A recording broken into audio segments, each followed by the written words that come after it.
you know? Now, of course, if you have $10 in your bank account and you inflate that by 2.5 times, it's not that big of a deal. It becomes much larger of a problem when you have $1 billion in assets and you inflate it to $3.6 billion. That's a little bit more of a larger problem because obviously when that happens, that means you got way more favorable loans from the bank. Let's take a look. Big legal setback for Donald Trump. A New York judge has ruled that the former president committed years of financial fraud, the most significant punishment dealt to the former president yet. They claim he was inflating the value of his assets as charged in a lawsuit brought by the New York State Attorney General. Senior investigative correspondent Aaron Katursky has the latest. Good morning, Aaron. George, good morning to you. The civil case here is the first in a year of courtroom battles that could determine former President Trump's future, and the first round brings a resounding defeat. This morning, former President Trump is vowing to appeal a ruling by a judge in New York that found he committed years of financial fraud, inflating his net worth by as much as $2.2 billion. The judge determined the conduct so egregious and clear, there was no need to hear testimony or evidence at a civil trial set to begin next week.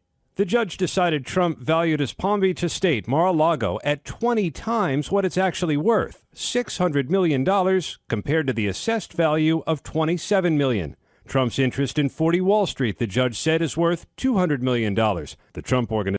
It's pretty cool that he uses real estate to his advantage every single time because, like, the rules around it are so fucking stupid that, like, on the one hand, it's a depreciating asset, so you can constantly use it in a way you can constantly use it against your tax burden, right?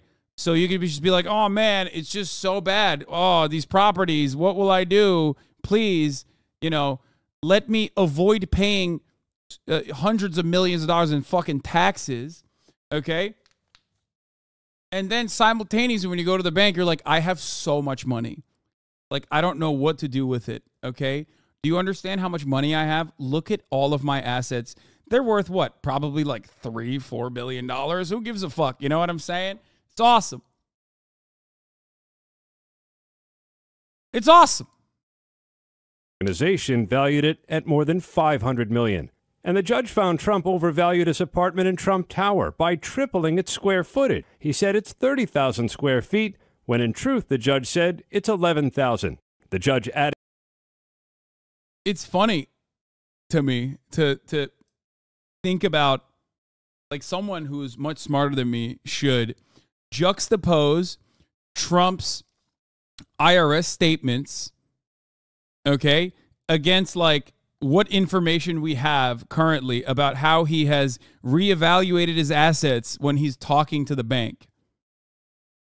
Because the difference is definitely more, at least immediately more, than $2.6 billion, which he inflated his net worth with, right? Like, it's going to be more than that because every year he's like, I'm in the pocket for $1 billion. Please don't tax me. It's sick. It's fucking awesome. Yeah. But again, like I said yesterday, they're coming after you and Trump is in the way. Who amongst us has not lied to the bank when getting a credit card or trying to get a loan, and inflated their net worth by 2.5 times? Now, of course, if you have $10 in your bank account and you inflate that by 2.5 times, it's not that big of a deal. It becomes much larger of a problem when you have $1 billion in assets and you inflate it to $3.6 billion.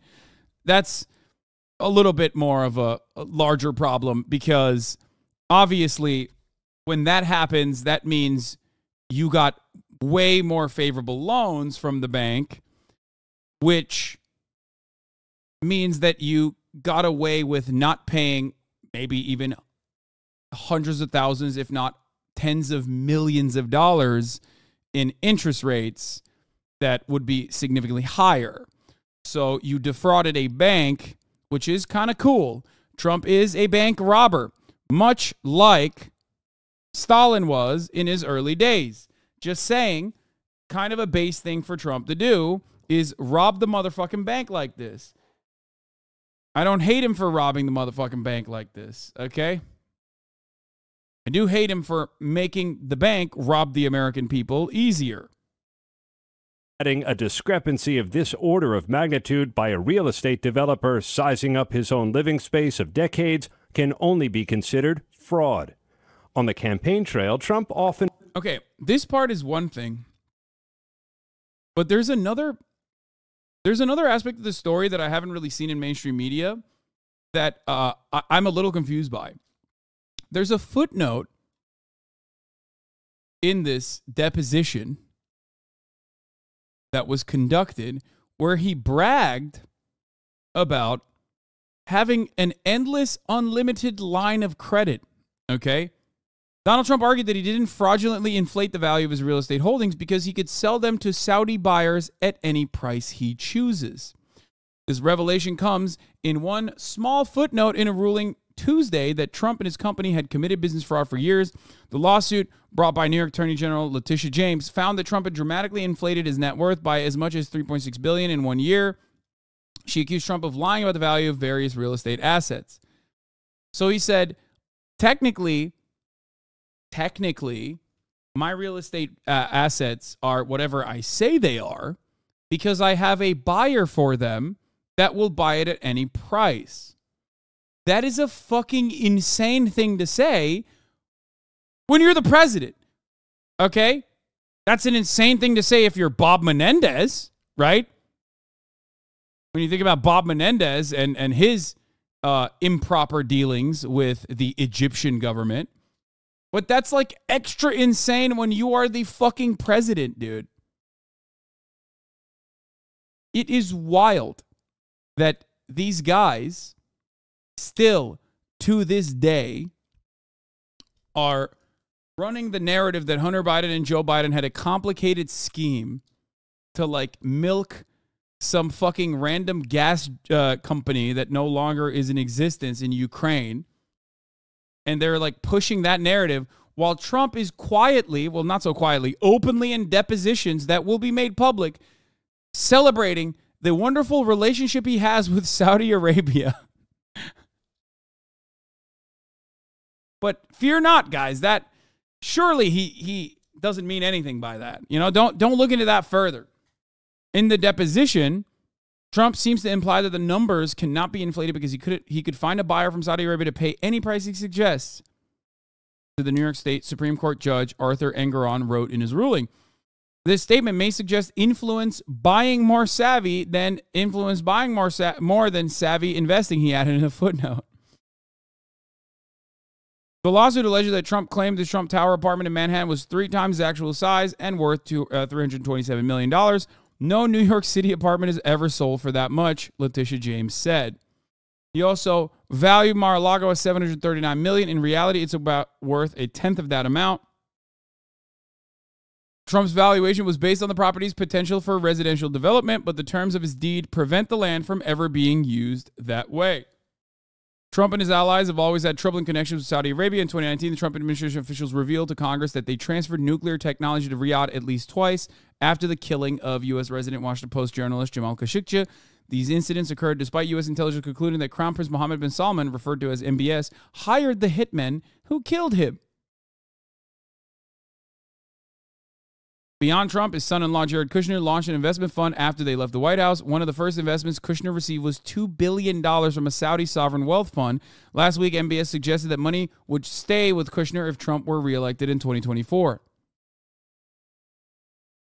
You know, just fucking normal stuff, dude. Come in. Oh, man. Here.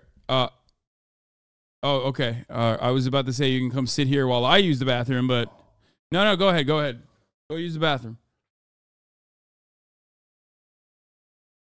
While Adam is using the bathroom here, I will keep playing this.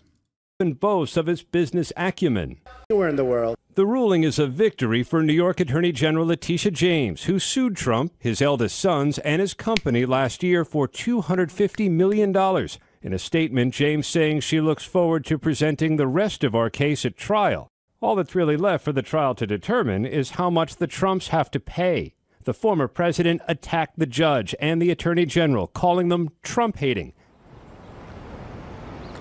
The judge's ruling comes with immediate consequences, stripping Trump of his ability to operate, and it could mean he has to give up control, sell some of the properties that he owns here in New York, including buildings with his own name on it.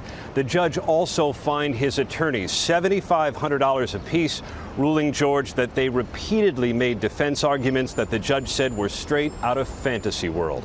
George? Okay, Aaron, thanks very much. Let's talk more about the consequences. Now we have our chief legal analyst, Dan Abrams, right here. This seems like a big win for the Attorney General. It is. It is a big win. I mean, basically what the judge has done is reviewed the documents in the case and said, this is all I need. This is a documents case. It is clear that there was fraud here. And as a result, there is nothing for a trier of fact, a judge or a jury to assess, because after reviewing everything, there aren't any open questions, is basically what the judge just said. Isn't that what juries are for? It can be, but remember, this is a civil case, not a criminal case, right? In a criminal case, you wouldn't see a defendant with a ruling like this. In a civil case, where it's for money damages, basically the judge is saying there are no outstanding issues to resolve, and in all likelihood, it would be the judge who'd be the trier of fact in this situation anyway. Beyond this.